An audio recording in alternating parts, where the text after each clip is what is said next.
ओम शांति पाल भाई जी। मंगेश भैया ओम शांति। कैसे हैं? बहुत अच्छे बहुत अच्छे। तो कल की मुरली का अच्छे तरह से हाँ नशा चढ़ा? नशा चढ़ा उसका। शान में रहे, समान की शान। चलो ठीक है, अच्छी बात है। आज 18 अगस्त 2025 है। आज स्व उन्नति के लिए आज की मुरली से बाबा ने जो ज्ञान चिंतन दिया है उसमें बाबा ने कहा है जैसे बाप गाइड है ऐसे गाइड बन सबको घर का रास्ता बताना है, अंधों की लाठी बनना है। तो गाइड बाबा ने कहा गाइड बहुत ज़रूरी है पाल भाई जी। अच्छा, कोई भी नया आ जाएगा शांतिवन में तो अगर गाइड नहीं होगा ना तो प्रॉपर उसको इन्फॉर्मेशन नहीं मिलती है। गाइड जो है वो सब चीज़ें भी बताएगा और उसका इम्पोर्टेंस भी बताएगा। कहीं आप देखते हैं तीर्थ स्थानों पर बड़े बड़े मंदिरों में, जैसे देलवाड़ा मंदिर है, नाथद्वारा का मंदिर है, हम खुद जाएंगे देख के आएंगे वो अलग है, लेकिन गाइड जो समझाता है ना, हिस्ट्री ज्योग्राफी सहित सब वो बताता है तो उसका मज़ा कुछ और ही आता है। तो ये तो बात ही अलग है बाबा की गाइड की। बाबा के लिए दो शब्द यूज़ होते हैं, लिबरेटर और गाइड। लिबरेट भी करता है और गाइड भी करता है। गाइड माना, गाइड का मीनिंग होता है वैसे मार्गदर्शक, जो मार्ग, हाँ, रास्ता दिखाने वाला, बताने वाला। तो बाबा हमको परमधाम से आकर गाइड बन के परमधाम साथ ले जाता है, इसलिए बाबा को गाइड कहा जाता है। सुखधाम का गेट तक भी छोड़ता है, गेट तक भी छोड़ता है। और बाबा कहते यही काम तुम्हारा भी है। तो उसके लिए बाबा ने कहा है जैसे बाबा गाइड जो है सबको बायोग्राफी बताता है, हिस्ट्री ज्योग्राफी सुनाता है। तुम बच्चे अभी सबकी बायोग्राफी को जानते हो, किसके द्वारा? बाप के द्वारा। बाप गाइड बन के हमको बताता है ना, तुम बाप के बने हो, बाप की बायोग्राफी का पता है। वह बाप है पतित पावन लिबरेटर गाइड। तुमको कहते हैं पंडा, पांडव। पंडा होता है ना, जैसे इलाहाबाद तीर्थ यात्रा पर जाते हैं तो पंडा जो है पूरा विधि विधान से बिल्कुल सब कर्म कांड कराता है। तो पंडा तुम सबके गाइड बनते हो, अंधों की लाठी बनते हो, सबको रास्ता बताने के लिए। तो जैसे बाप गाइड बनकर के आया है, जैसे यथा बाप गाइड है, तुम बच्चों को भी बनना है, सबको रास्ता बताना है। तुम आत्मा व परमात्मा, उनसे बेहद का वर्षा मिलता है, ये सबको बताना है। ये जो बुद्धि रूपी नेत्र से जिनकी समझ नहीं है, स्वयं की भी पहचान नहीं है, सिर्फ शास्त्रों के अनुसार आत्मा है बोलते हैं, सिर्फ नाम बस जानते हैं, लेकिन मैं खुद क्या हूँ, कैसा हूँ, कहाँ रहता हूँ, कहाँ से आया हूँ, इस शरीर में कहाँ रहता हूँ, ये भी पता नहीं है। तो ये सारी चीज़ों का गाइड करना है, बाबा ने बोलता है। और एक गाइड का पाल भाई मुझे याद आया, भूल भुलैया। भूल भुलैया में आप जाओ तो आप बिना गाइड के बाहर नहीं निकल सकते। तो ऐसे ही ये जो दुनिया है ये भूल भुलैया, आत्मा 84 के चक्र में पूरी तरह अपने घर को भूल गई है। इसलिए बाबा गाइड होना बहुत ज़रूरी है, जो हमको प्रॉपर निशाने तक ले जाएगा। जो लखनऊ का भूल भुलैया है, हाँ जी, वो गाइड पूरा दिखाता तो है, ऊपर छत में ले जाता है, लेकिन वो रास्ता, उतरने का रास्ता एकदम इजी है। फिर भी नया व्यक्ति उस राह को ढूंढ नहीं पाता, और है एकदम इजी। जैसे उसके मुहाने तक ले जाता है, सहज था लगता है। तो वही दुनिया जो है। फिर बाबा ने आज बोला है ड्रामा का राज बताया है बाबा ने। ये अनादि ड्रामा का राज कौन सा है, जो तुम बच्चे ही जानते हो। फिर शिव बाबा ने कहा यह बना बनाया अनादि ड्रामा है, इसमें ना तो कोई एक्टर ऐड हो सकता है ना कोई कम हो सकता है, क्योंकि इस दुनिया में जो लौकिक ड्रामा बनता है उसमें तो एक्टर चेंज हो जाते हैं। बाबा ने कहा है इस नाटक में कोई एक्टर ना तो ऐड हो सकता है ना कम हो सकता है। मोक्ष किसी को भी नहीं मिलता।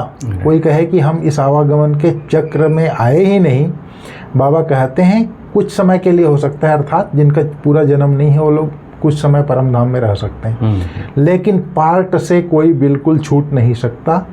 यह ड्रामा का राज तुम बच्चे ही जानते हो। कोई कहे कि मैं बिल्कुल आऊँ ही ना, परमधाम में बैठा रहूँ, ये ऐसा हो ही नहीं सकता। एक जन्म जरूर लेना पड़ेगा। यह ड्रामा का राज तुम बच्चे जानते हो। बिल्कुल, सिवाय बाबा के बता ही नहीं सकता है ना कोई, हम भी कहाँ से जाने। हमको भी कहाँ से ज्ञान मिला, बाबा ने ही बताया। ड्रामा का भी रहस्य जो है, राज जो है, वो बाबा ही आकर क्लियर करता है, क्योंकि वही ड्रामा का डायरेक्टर है ना, और वो ड्रामा से न्यारा भी है। हम तो सब जन्म मरण के 84 के चक्र में चल रहे हैं, तो हम पूरी तरह विस्मृत हो गए उस चीज़ को। बाबा ही आकर जागृति देता है और ये सत्य ज्ञान स्पष्ट करता है कि ये बहुत गुह्य रहस्य है ड्रामा का, कि इसमें मोक्ष है ही नहीं, शब्द ही नहीं है एक्चुअल में। हाँ, बाबा ने फिर मोक्ष की डेफिनेशन और एक मुरली में बताई। बाबा ने कहा कि जो आत्माएं परम धाम से एकदम लास्ट में आती है, जैसे किसी आत्मा का एक जन्म है, अब 100 साल के लिए वो सृष्टि पर आई, तो 4900 साल तो वो परम धाम में रही, तो उसके लिए तो जैसे मोक्ष ही है वो। हाँ, तो इसलिए बाबा कहते हैं कि वो टेम्पररी मोक्ष जो है, लेकिन ये जो परिकल्पना है शास्त्रों में वगैरह कि भाई आत्मा आवागमन से टोटली छूट जाती है, तो बाबा कहते हैं ये संभव ही नहीं है। यही ड्रामा का रहस्य है, आना ही होगा आपको पार्ट पे जा। तो ये ड्रामा का राज, जैसे फिल्म बनता है, फिल्म का जो डायरेक्टर होता है वो फिल्म में इन्वॉल्व नहीं हो सकता। हाँ, एक्टर, एक्ट्रेस, नेत्री, अभिनेत्री हाँ, होते हैं, अन्य कलाकार होते हैं, लेकिन वो खुद डायरेक्टर डायरेक्शन देता है और सारा सुपरविजन करता है, वो खुद इन्वॉल्व नहीं होता फिल्म में। उसी तरह से वो बाबा है। हाँ। फिर बाबा ने आज कहा है, ज्ञान सागर एक बाप है, वही सृष्टि के आदि मध्य अंत का ज्ञान समझाते हैं, अपनी पहचान देते हैं। तुम बच्चे अभी समझते हो, आगे कुछ नहीं जानते थे। बाप कहते हैं, मैं ही आकर भारत को स्वर्ग बनाता हूँ, बेहद का वर्षा देता हूँ, जो तुम अभी ले रहे हो। जानते हैं हम बेहद के बाप से बेहद सुख का वर्षा ले रहे हैं, यह बना बनाया ड्रामा है। बेहद के बाप से बेहद सुख का वर्षा ले रहे हैं, यह भी बना बनाया ड्रामा है। ये भी रहस्य, ये राज ही है कि ये बना बनाया है, और ये हूबहू 5000 वर्ष के बाद हूबहू रिपीट भी होता है। ये भी ड्रामा का राज है। इसमें कुछ भी आप मतलब चेंज नहीं हो सकती है ड्रामा में। जो पार्ट 5000 वर्ष पहले बजा है, वही एक्यूरेट 5000 वर्ष के बाद रिपीट कर। फिर बाबा ने कहा है, तुम हो सच्चे सच्चे ब्राह्मण, तो सबको ज्ञान चिता पर बिठाते हो। हाँ, पहले स्वयं अपना ज्ञान का अंदर वो होना चाहिए, तो हम औरों को अच्छी तरह ज्ञान चिता पर बिठा सकेंगे। सच्चा सच्चा ब्राह्मण क्या है?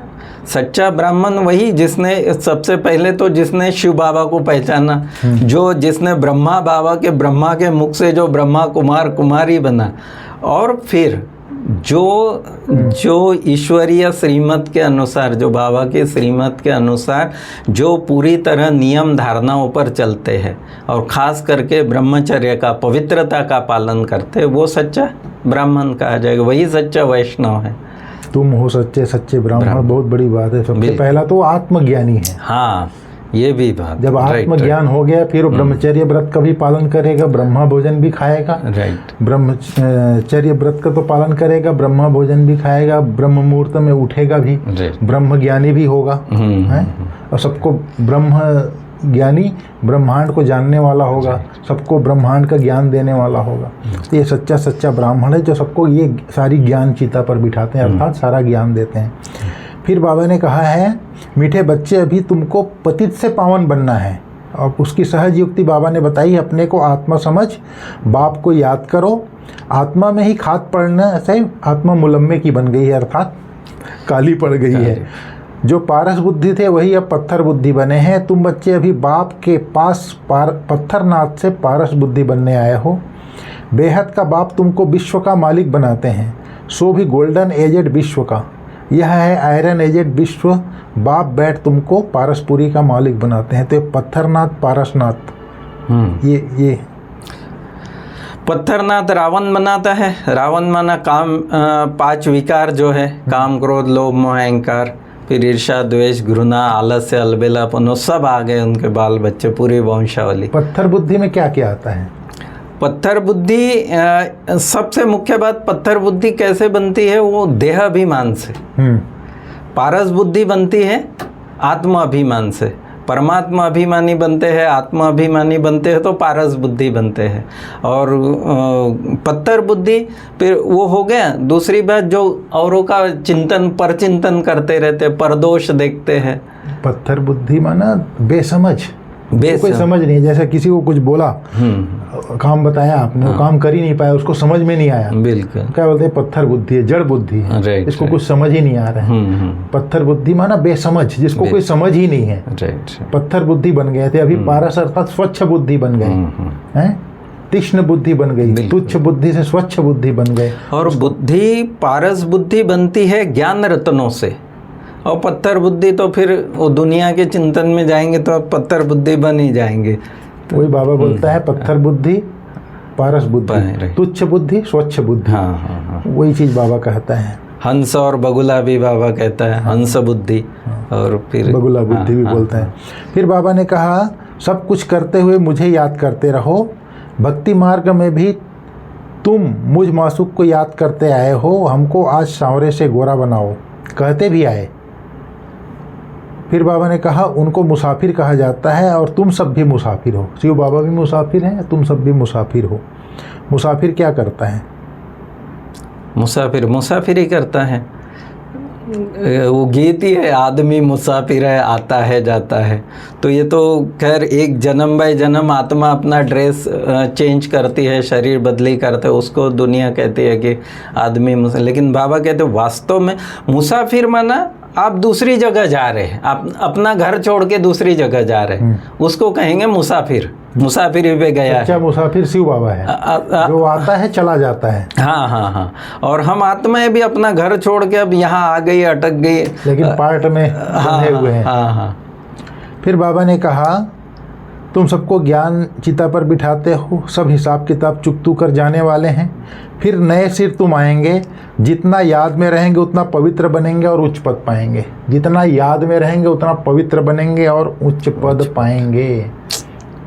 याद से ही सब कुछ संभव है, याद की यात्रा। इसलिए तो बाबा का जोर बार बार उसी बात पर रहता है कि याद का चार्ट रखो, याद के चार्ट को बढ़ाओ, क्योंकि याद से ही वो ज्ञान की धारणा भी होगी, शक्ति भी आएगी, मूल बात है। फिर बाबा ने आपके पास कुछ है तो सुनाओ। पाल भाई जी, आज बड़ी सुंदर बातें बाबा ने मुरली में और हेडलाइन जैसे है कि यह नाटकशाला मनुष्यों की है।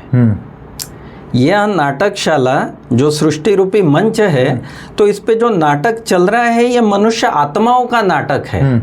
ये पशु पंछी वगैरह जो है या पेड़ पौधे जो है, ये प्रकृति के अंडर में आ जाता है सब कुछ।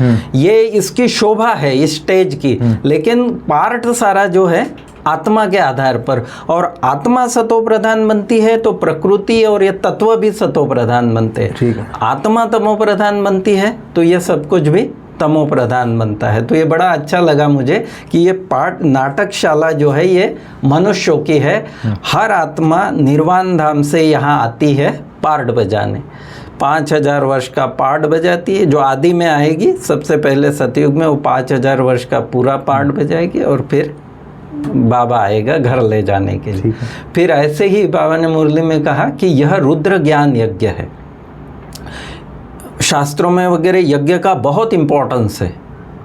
तो बाबा ने कहा वास्तव में यह है सच्चा रुद्र ज्ञान यज्ञ जो शिव बाबा प्रजापिता ब्रह्मा द्वारा रचते हैं। और इस रुद्र ज्ञान यज्ञ से विनाश ज्वाला निकलती है, जिसमें सारी पुरानी दुनिया की आहुति पड़ती है। ठीक है। और फिर स्वर्णिम दुनिया का उदय होता है। तो आज बाबा ने सार में बोला है, सच्चा सच्चा ब्राह्मण बन सबको ज्ञानामृत पिलाना है। सच्चा सच्चा ब्राह्मण बन सबको ज्ञानामृत पिलाना है, ज्ञान चिता पर बिठाना है। फिर दूसरी बात बाबा ने कहा, शरीर निर्वाह अर्थ धंधा आदि सब कुछ करते पतित से पावन बनने के लिए बाप की याद में रहना है, सबको बाप की याद दिलाना है। शरीर निर्वाह सब कुछ करते हुए, बिल्कुल वो सन्यासियों की तरह, हटियों की तरह का हमको छोड़ के जाने का ही नहीं है ना, गृहस्थ व्यवहार में रहते ही। फिर आज का वरदान बहुत ही अच्छी कहा है बाबा ने, इसका बताइएगा। विशेषताओं के दान द्वारा महान बनने वाले महादानी भाव। ज्ञान दान तो सब करते हैं, लेकिन आप विशेष आत्माओं को अपनी विशेषताओं का दान करना है। जो भी आपके सामने आए उसे आप से बाप के स्नेह का अनुभव हो, आपके चेहरे से बाप का चित्र और चलन से बाप का चरित्र दिखाई दे। आपकी विशेषताएं देखकर वह विशेष आत्मा बनने की प्रेरणा प्राप्त करे।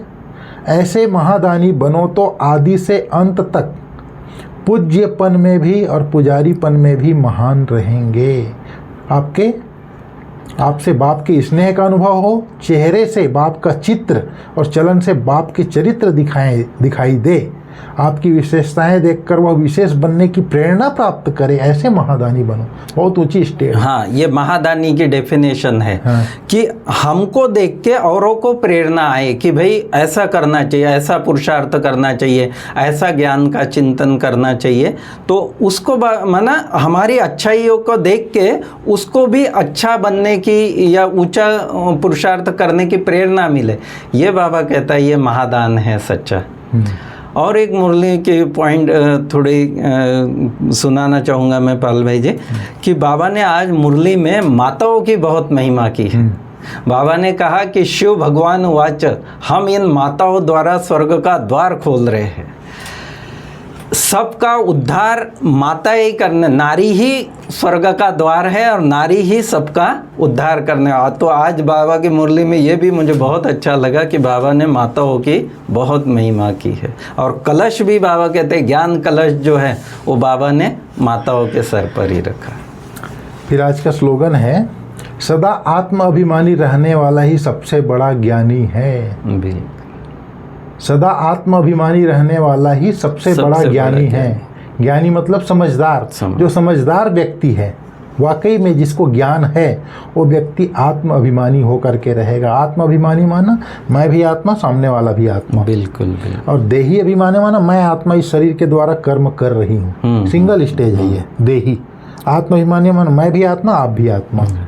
तो इस तरह से आज की मुरली बाबा ने कही। अभी जो अव्यक्त इशारे इस बार चल रहे हैं ना, सहज योगी बनने के लिए भी पॉइंट बहुत ही इम्पॉर्टेंट है।